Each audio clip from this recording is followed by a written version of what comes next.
Good morning dear students. पिछले video में हम लोगों ने क्वेश्चन नंबर 4 तक कंप्लीट कर लिया था एक्सरसाइज 1.1 का।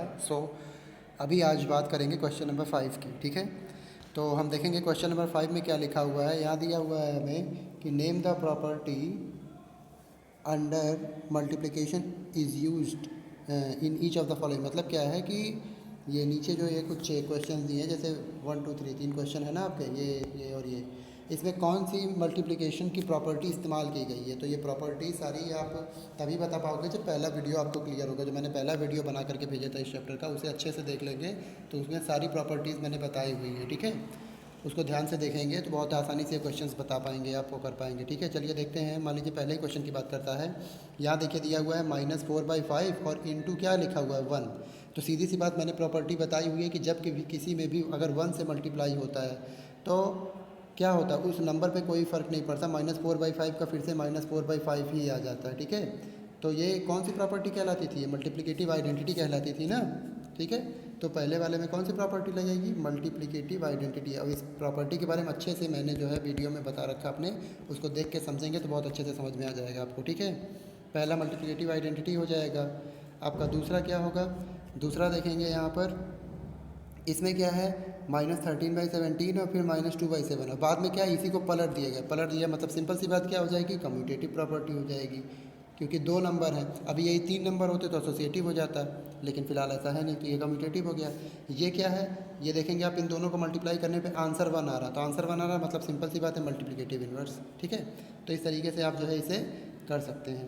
ठीक ना, चलिए अब अगले क्वेश्चन नंबर सेकंड पे चलते हैं। क्वेश्चन नंबर सेकंड क्या कह रहा है?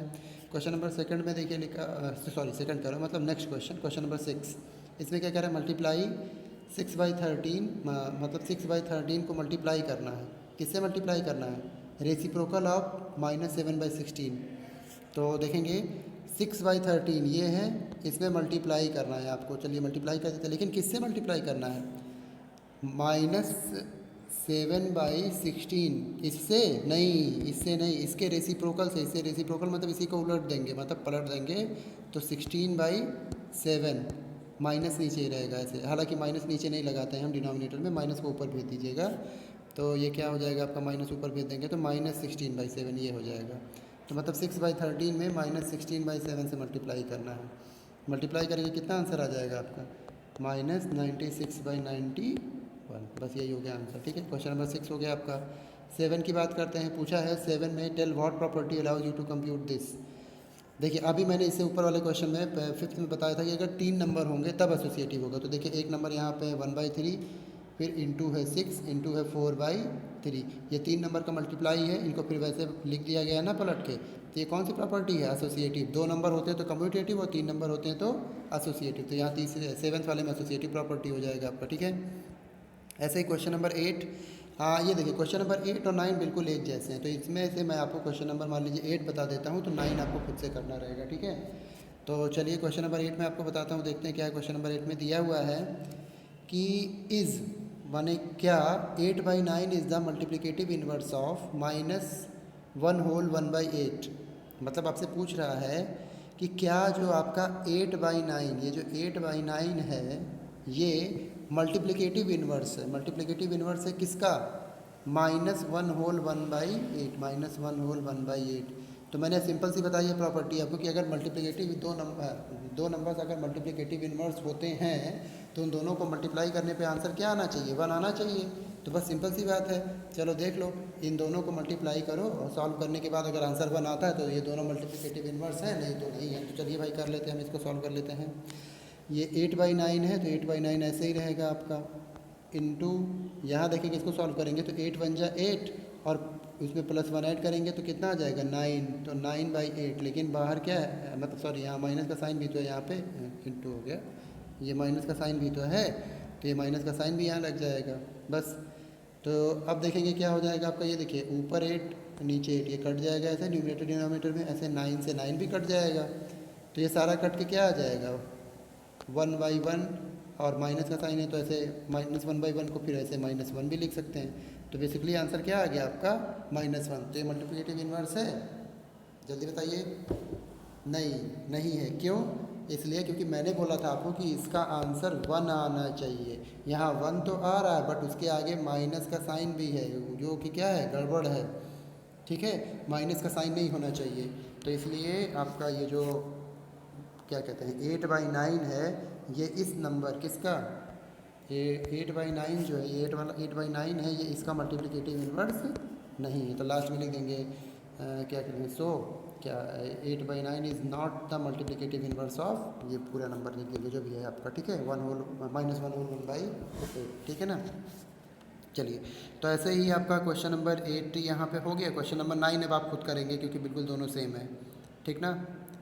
अच्छा, इसमें देखिए यहाँ क्वेश्चन नंबर 8 में लिखा था y और y नॉट। y और y नॉट का क्या मतलब होता है, y और y नॉट का मतलब होता है कि अगर मल्टीप्लिकेटिव इन्वर्स है तो क्यों है, और अगर नहीं है तो क्यों नहीं है। तो मैंने रीज़न आपको भी बताया था ना कि सो लिख करके आप लिख दीजिएगा, या सो से पहले एक लाइन और लिख दीजिएगा कि सिंस द क्या कहते हैं multiplication of both the number is not equal to 1, ऐसे लिख देंगे आप कि सिंस द मल्टीप्लिकेशन ना बोल के प्रोडक्ट बोलेंगे, product, since the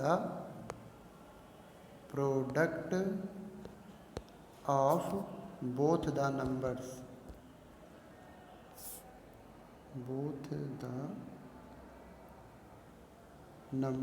is not equal to 1। अब उसके बाद में फिर ये सो वाली लाइन जो भी मैंने बताया था, सो 8/9 is not the multiplicative inverse of, वो जो दूसरा नंबर क्या था, -1/8, ठीक है, यही था ना।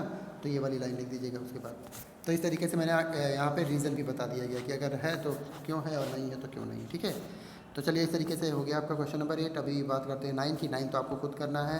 हम चलते हैं क्वेश्चन नंबर 10 पे। क्वेश्चन नंबर 10 क्या है, इसमें दिया हुआ है कि right the rational number that does not have a reciprocal. अच्छा, इसमें ये बताना है कि ऐसा रेशनल नंबर बताइए जिसका रेसिप्रोकल नहीं होता है। रेसिप्रोकल माने उसको जब हम पलट दें, ठीक है, तो पलटने पे भी एक रेशनल नंबर मिले हमको। तो जैसे मान लीजिए आप कहते हो क्या 4/3, ठीक है, आप कहते हो 4/3, तो इसको हम जब पलटेंगे तो 3/4, ये भी तो रेशनल नंबर है। तो ये आपका आंसर नहीं हो सकता। क्यों? क्योंकि इसमें कहा है कि उस अगर नंबर को आप पलट दो तो रेशनल नंबर ना मिले। तो कैसा कौन सा नंबर है, ऐसा इकलौता एक नंबर है, वो है 0। क्यों? क्योंकि 0 है, 0 को जब आप पलटेंगे तो ये 1/0 हो जाएगा। क्यों? क्योंकि 0/1 भी तो लिख सकते हो आप ऐसे ना। तो 0/1 का उल्टा करेंगे 1/0, और 1/0 ये जो वैल्यू होती है इनफाइनाइट होती है, डिफाइंड नहीं है। तो इसलिए पहले वाले का आपका आंसर क्या हो जाएगा, 0 हो जाएगा, ठीक है।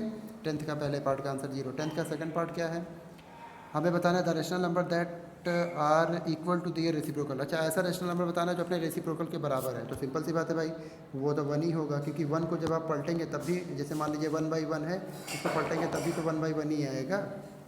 तो इसका आंसर हो जाएगा 1।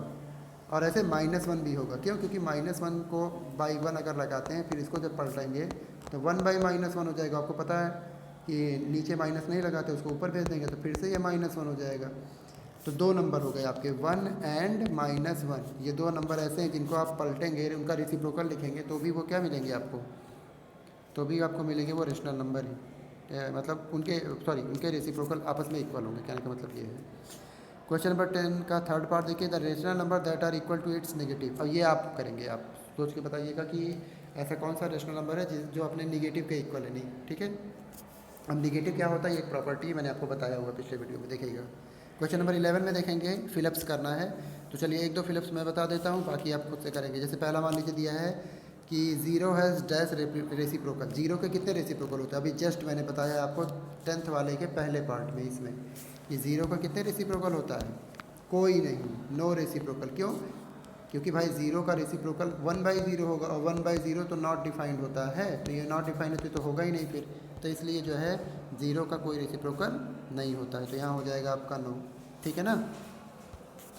0 है, नो रेसिप्रोकल। अब अगला क्या है आपका, द नंबर्स।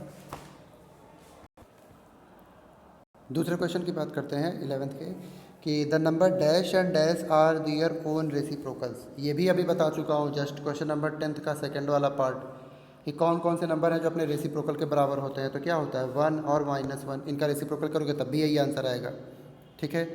तो बहुत आसान है, आप इसे खुद से कर सकते, कोई दिक्कत है नहीं इसमें। चलिए मान लीजिए एक आध कोई और अगर मैं बता दूँ इसमें से कौन सा, जैसे मान लीजिए 6 वाला बता देता हूँ कि the reciprocal of A positive number is मतलब अगर कोई पॉजिटिव नंबर है उसका आप रेसिप्रोकल बनाते हो तो आंसर में क्या आएगा, मतलब जैसे ये एग्जांपल है 3/4, 3/4 ना बोल करके मान लीजिए हम बोल देते हैं क्या, हाँ 3/4 ही ले लेते हैं, क्या दिक्कत है, ये पॉजिटिव नंबर है कि नहीं है। तो इसका अगर आप रेसिप्रोकल करते हो तो उसको पलटोगे तो 4/3 हो जाएगा बस, लेकिन तब भी क्या हो जाएगा, ये पॉजिटिव ही तो रहेगा, निगेटिव तो हो नहीं जाएगा। तो इसका मतलब पॉजिटिव रेशनल नंबर का जो रेसिप्रोकल होता है वो भी क्या होता है, पॉजिटिव ही होता है, ठीक ना। तो ये देखिए भाई, ये इस तरीके से आपका ये पहला एक्सरसाइज जो है वो कंप्लीट हुआ। और एक बात मैं बता दूँ, ये एक्सरसाइज काफ़ी इंपॉर्टेंट है आपके एग्ज़ाम के पॉइंट ऑफ व्यू से। क्यों? क्योंकि एग्ज़ाम में जब पूछा जाएगा तो जो फिलअप्स विलअप्स आएंगे वो याद रखिए यहीं सबसे आएंगे, इस वाले क्वेश्चन से, ठीक है। और वन वर्ड जो आएगा आपका, वो आपका जो ऊपर वाले क्वेश्चन है, ये क्वेश्चन नंबर 10 इससे आएगा। तो ये बहुत ध्यान से बहुत अच्छे से करेंगे, क्योंकि ये एक एक नंबर में क्वेश्चन पूछे जाएंगे और इतना आसान होता है, बच्चे इसलिए ध्यान देते नहीं, इसको छोड़ देते हैं और फिर बाद में यही गलत कर देते हैं, ठीक है। तो इसको मैं अभी से बता दे रहा हूँ कि इसको बहुत ध्यान से पढ़िएगा, क्योंकि ये एग्ज़ाम के पॉइंट ऑफ व्यू से काफ़ी इंपॉर्टेंट है, ठीक है। तो चलिए, ये आपका एक्सरसाइज कंप्लीट हुआ। अब अगले वीडियो में हम अपने नेक्स्ट एक्सरसाइज 1.2 के बारे में बात करेंगे, ठीक है। चलिए।